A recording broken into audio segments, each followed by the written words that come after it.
Добрый день! Вы смотрите передачу «Акцент». В студии журналист Вера Макарова. Всем нам знакомо слово «психолог». Но не каждый знает, кто такой пенитенциарный психолог и чем он занимается.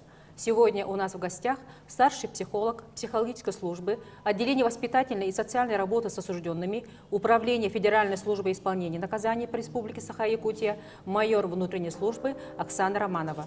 Как строится работа психологов с осужденными? Обязательно ли общение со психологом впервые прибывших в колонию? Какие нововведения в пенитенциарной психологии? Ответы на эти и другие вопросы вы узнаете в сегодняшнем выпуске «Акцента». Оксана Владимировна, здравствуйте. Здравствуйте. Как говорится, от тюрьмы и от сумы лучше не зарекаться. В наше время это особенно актуально. Поэтому интересно будет узнать, как строится ваша работа с осужденными. Ведь человек за колючую проволоку попадает не только совершив умышленные преступления, но и в силу каких-то жизненных обстоятельств оступившись. С целью реализации законных прав и интересов подозреваемых, обвиняемых, осужденных осуществляется их психологическое сопровождение в каждом учреждении и в следственном изоляторе, скорее всего, начиная даже со следственных изоляторов. Проводится психологическое тестирование, индивидуальные консультации по проблемам их интересующих, как индивидуальные, так и групповые психокоррекционные мероприятия, направленные в основном на повышение уровня коммуникации, на повышение стрессоустойчивости, повышение уровня адаптации именно к условиям изолированности, да? Ну и адаптации, конечно же, уже к условиям в обществе после освобождения.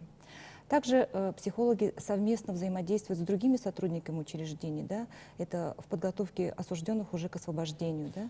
Существует школа подготовки к освобождению, где в основном обучают осужденных к эффективному взаимодействию с теми лицами, которые ему будут встречаться на свободе, то есть это работодатели, да, это вот, ну, родственники все, конечно, близкие.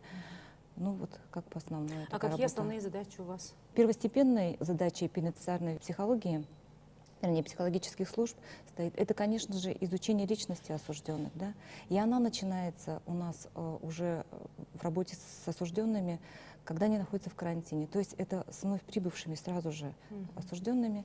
Они там находятся до 15 дней, и работа в основном она строится как бы в комплексном подходе, так,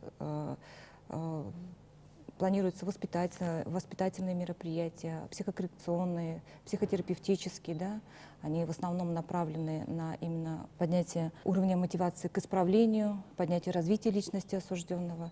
Ну и самая главная задача, еще раз повторюсь, это все-таки адаптация к условиям изолированности и уже в дальнейшем. Обязательно ли общение с психологом впервые прибывших в колонию? Конечно, обязательно, потому что осужденные, они приступили черту закона, они нарушили правила поведения в обществе, да, и поэтому у каждого из них практически наблюдается деформация личности, то есть изменение каких-то личностных свойств и качеств, да, и дезадаптация. Они приходят в колонии каждый со своими индивидуальными качествами, с характером, да, со своим нравом, со своим опытом жизненным за плечами. И у каждого свои ресурсы адаптивные, и поэтому только психолог может им помочь в данной ситуации, да, именно безболезненно адаптироваться.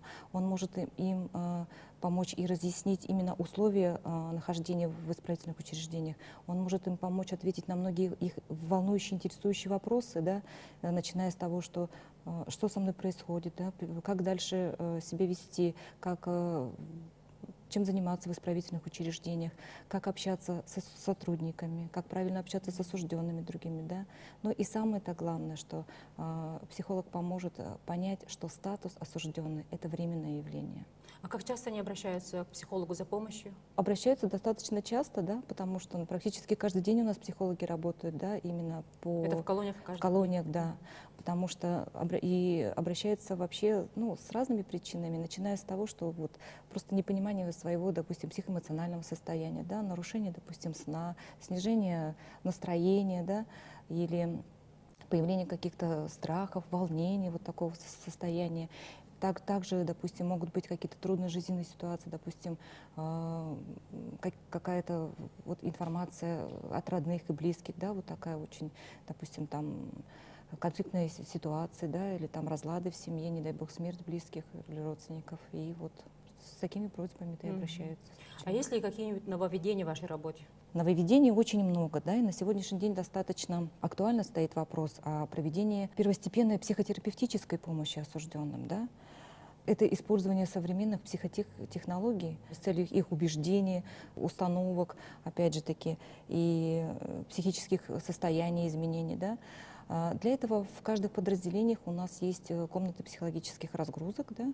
Они оснащены, то есть, всеми релаксационными креслами, там, массажные накидки, да, замечательный прибор светоритмические гармония, да, которые направлены на оздоровление, направлены на ускоренный, скажем так, отдых и восстановление, снятие эмоционального и нервного напряжения.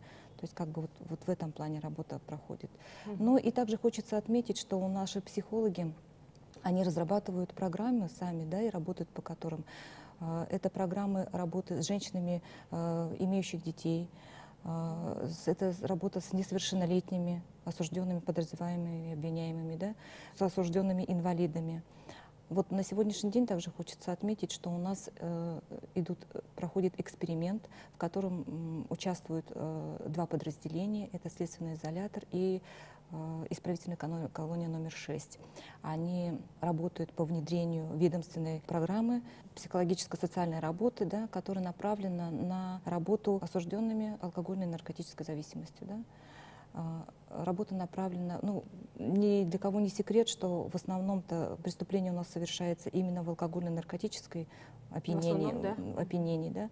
И поэтому вот в этом направлении работа и ведется нашими сотрудниками, внедряя эту программу. Но опять же таки совместно с религиозными конфессиями, с нашим республиканским психоневрологическим диспансером. То есть вот все новейшие технологии, программы различные, все это применяется. То есть все исправительные учреждения снабжены вот комнатами? Комнаты психологических разгрузок, они вот у нас есть, да? Они у нас есть во всех подразделениях, и работа там проводится. Оксана Владимировна, спасибо вам большое за участие в нашей передаче. Вы смотрели передачу «Акцент». В студии была Вера Макарова. До следующей встречи.